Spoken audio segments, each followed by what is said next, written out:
भाई ठीक है, मैं भी बिल्कुल ठीक हूँ। मैं उम्मीद करती हूँ कि आप सब ठीक होंगे। अल्लाह ताला आप सब लोगों को खुश और रखें, परेशानियों से दूर रखें और बीमारियों से महफूज रखें। आमीन सुम्मा आमीन। आज चलते हैं वीडियो की तरफ, लेकिन वीडियो की तरफ जाने से पहले मेरी आप लोगों से रिक्वेस्ट है कि आप लोग हमारे चैनल को सब्सक्राइब कर दें, हमारी वीडियो को लाइक कर दें और हमारी वीडियो को शेयर भी कर दें। आज चलते हैं वीडियो की तरफ। अस्सलाम वालेकुम जी, सब बहन भाइयों को मेरी तरफ से भी। तो जैसे कि मैं फ़ातिमा ने कहा कि हम वीडियो का आगाज़ करते हैं, तो वीडियो का आगाज़ करने से पहले मैं आपको अपने कमरे का इस वक्त की रूटीन दिखा रहा हूँ कि शाहजेब जो है वो बैठा हुआ है। शाहजेब किस लिए बैठे हो? नमाज़ पढ़ने जा रहे हो? अभी अजान हो गई है कि खाना खाने लगे हो? और अवैस है जो है जी, ये माशाल्लाह असर के टाइम से हो जाता है हर रोज़। और इस वक्त अभी इशा की अजान हुई है, तो इस वक्त ये उठ के तो फिर कहता जी मुझे होमवर्क करवाएं। और महक फ़ातिमा तो माशाल्लाह पढ़ती रहती है। अभी महक फ़ातिमा का आखिरी रह गया सब्जेक्ट पढ़ने, एक और है, 3 और हैं। अच्छा चलें, अल्लाह ताला कामयाब करे जी सब पढ़ने वाले बच्चों को, जो नहीं पढ़ते उनको भी अल्लाह पाक हिदायत दे। हाँ जी, डॉक्टर साहब भी वीडियो में शामिल हो गए हैं जी। असल में पहले वीडियो बनाई है तो वो कुछ मुझे ठीक नहीं लगी, तो उस वक्त तो डॉक्टर साहब नहीं आगाज़ किया था, तो अभी दोबारा से आए हैं। तो आज की वीडियो कुछ इस तरह से है जी कि कल जो हमने वीडियो अपलोड की थी उसमें कल हमने क्या बनाया था डॉक्टर साहब?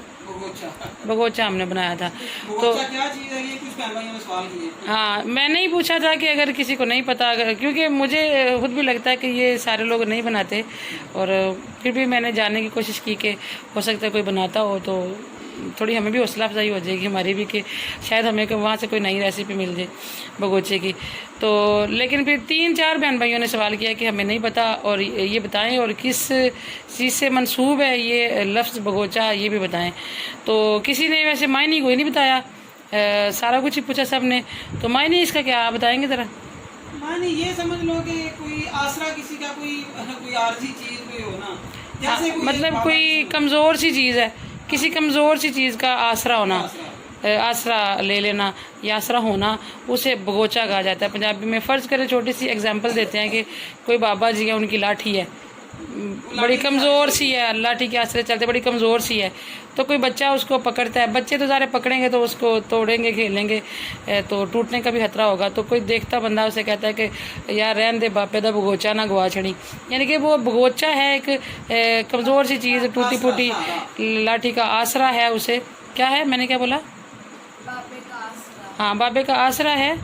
तो चावलों से ये लफ्ज़ कैसे मंसूब हुआ, मतलब एक डिश के साथ ये लफ्ज़ कैसे मंसूब हुआ, बगोचा डिश का नाम कैसे पड़ा? वो ये है कि जैसे पुराने वक्तों में सब जानते हैं कि जो गांव होते थे, बिल्कुल छोटे छोटे गांव होते थे, उनमें मजदूरी के, आमदन के इतने ज़राया नहीं थे होते। लोग दूसरे शहरों में जाके भी काम नहीं थे कर सकते, क्योंकि कन्वेंस का मसला होता था। हर कच्चे मिट्टी के साथ घर बने होते थे, उनकी हर साल लपाई हो जाती थी। ऐसा जैसे अब है कि हर बंदा घर नए से नहीं बनाता है, नहीं पक्के बनाता है, तो काम चलता रहता है मज़दूरों का। ऐसा तब तो निज़ाम नहीं होता था, बस किसी ने बना लिया एक कुल्ला तो बन गया, 4 दीवारी भी लोगों की नहीं होती थी, मतलब गुजारा मजारा ही होता। तो ऐसे हालात में वहाँ पे रोज़गार के इतने नहीं थे होते ना, मतलब तरीके। हाँ, तो लोगों का ज़्यादा से ज़्यादा कारोबार यही होता था, खेती बाड़ी। कुछ ज़मींदार होते थे, कुछ उनकी ज़मीनों पे काम कर रहे होते थे।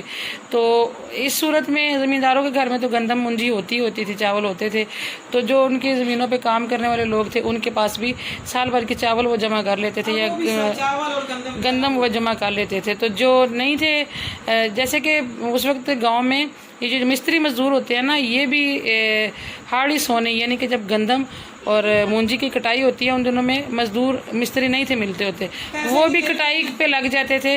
उनको भी वो बेहतर लगता था कि यहाँ से हमारी इतनी अर्निंग नहीं होगी, वहाँ से हम कोई 15-20 दिन लगा के तो अपने साल भर के लिए गंदम और चावल जमा कर सकते हैं। तो वहाँ पे वही बात मैंने की कि जब मजदूरी इतनी नहीं थी होती, काम नहीं थे इतने होते, तो बड़े बड़े दिन लोगों पे ऐसे भी आ जाते थे जब फाके करने पड़ जाते थे। तो अब फाके से तो बंदा ज़िंदा नहीं रह सकता, और तो अल्लाह ताला ने इंसान को अक्ल दी है, शऊर दिया। किसी सियानी औरत ने उस वक्त इस चीज़ का आसरा लिया कि घर में कुछ चावल पड़े होंगे थोड़े बहुत, तो उसने वो थोड़े से चावल लिए, मुट्ठी भर चावल जैसे मैंने कहा। तो मुट्ठी भर चावल अगर अपने घर में नहीं भी हैं तो बंदा आस पड़ोस में से भी ले लेता है।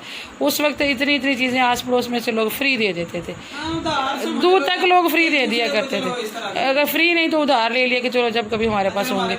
हाँ, तो वो प्याली भर चावल लिए, तो ये एक डिश बनानी है, सालन बनाना है इससे। मतलब ये कि इस पे फिर खर्चा ज़्यादा नहीं होना, ये कोई बड़ी चटपटी ऐसी डिश नहीं है। यकीनन शहरों में ये नहीं पाई जाती, क्योंकि शहर के लोग तो चटपटी चीज़ें पसंद करते हैं।